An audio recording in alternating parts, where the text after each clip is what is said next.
শান্তকে অধিনায়ক করে তাসকিনকে সহ অধিনায়ক করে 15 সদস্যের দল গঠন করা হয়েছে। স্কোয়াডে যারা আছেন তারা হলেন নাজমুল হোসেন শান্ত, তাসকিন আহমেদ, লিটন দাস, সৌম্য সরকার, তানজিদ হাসান তামিম, সাকিব আল হাসান, তাওহিদ হৃদয়, মাহমুদুল্লাহ রিয়াদ, জাকের আলী অনেক, তানভীর ইসলাম, শেখ মাহাদি, রিশাদ হোসেন, মোস্তাফিজুর রহমান, শরীফুল ইসলাম এবং তানজিম হাসান সাকিব। সাকিবকে রেখে সাইফুদ্দিনকে বাদ দেওয়া কি ঠিক হয়েছে? সিরিজের কথা মাথায় রেখে যদি সাইফুদ্দিনকে বাদ দেওয়া হয়ে থাকে তাহলে লিটন এবং শান্তকে কেন স্কোয়াডে রাখা হলো? এর বিপক্ষে লিটন দাসের পরিসংখ্যানটাই তো দেখে নেই। প্রথম ম্যাচে জিম্বাবুয়ের বিপক্ষে লিটন দাস করেছিলেন 1 রান। 5 মে দ্বিতীয় ম্যাচে লিটন দাস করেছিলেন 23 রান এবং তৃতীয় টি20তে লিটন দাস করেছিলেন মাত্র 12 রান। 3 ম্যাচে লিটন দাসের পরিসংখ্যান দেখলে আমরা বুঝতে পারি লিটন দাস স্কোয়াডে থাকারই যোগ্য ছিল না, কিন্তু এরপরেও লিটন দাস স্কোয়াডে থাকলো কি কারণে? এরপর আমাদের অধিনায়ক নাজমুল হোসেন শান্ত, যিনি সব ফরম্যাটে অধিনায়কত্ব করে থাকেন, তার পারফরমেন্স দেখেও জিম্বাবুয়ের বিপক্ষে তার পারফরমেন্স দেখেও মনে হয় না তার টি20 স্কোয়াডে থাকার যোগ্যতা রয়েছে। প্রথম টি20তে তিনি করেছেন 21 রান, দ্বিতীয় টি20তে 5 মেতে তিনি করেছেন 16 রান, তৃতীয় টি20 ম্যাচে তিনি করেছেন 6 রান, চতুর্থ টি20 ম্যাচে তিনি করেছেন 2 রান, আর পঞ্চম টি20 ম্যাচে তিনি 36 রানের একটি ইনিংস খেলেছেন, যেটিও তিনি 2 বার জীবন পেয়েছেন। এদিকে মোহাম্মদ সাইফুদ্দিন এদিকে বিপিএল এবং ডিপিএল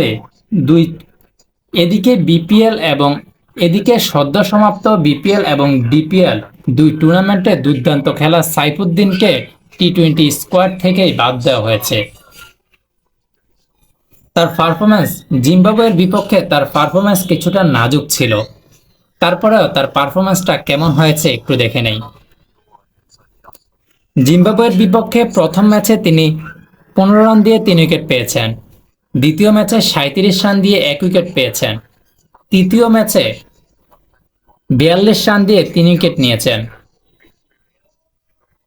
এবং পঞ্চম ম্যাচে তিনি 55 রান দিয়ে 1টি উইকেট নিয়েছেন। এই কারণে শুধুমাত্র 55 রান দিয়ে 1টি উইকেট অর্থাৎ লাস্ট ম্যাচ বিবেচনা করে সাইফুদ্দিনকে কি বাদ দেওয়া হয়েছে? সাইফুদ্দিনের পরিবর্তে নেওয়া হয়েছে তানজিদ হাসান। সাইফুদ্দিনের পরিবর্তে যাকে নেওয়া হয়েছে তিনি হলেন তানজিদ হাসান সাকিব। তার পরিসংখ্যানটা একটু দেখে নেই। 7 মে চতুর্থ টি20তে তানজিদ হাসান সাকিব 4 ওভারে 26 রান দিয়ে 1 উইকেট নিয়েছেন, তবে চতুর্থ টি20তে তিনি 42 রান দিয়ে কোনো উইকেট পাননি। অথচ তানজিম হাসান সাকিবকে দলে অন্তর্ভুক্ত করা হয়েছে।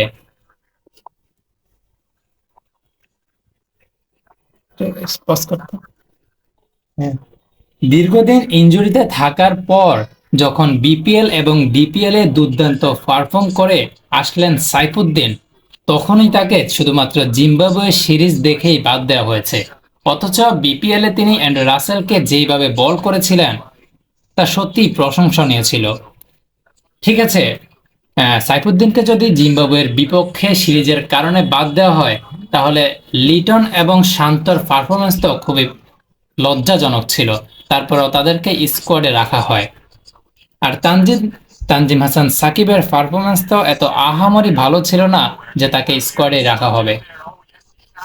তাহলে এই বিবেচনায় কি বলা যায়? তাহলে আপনারা কি বলবেন?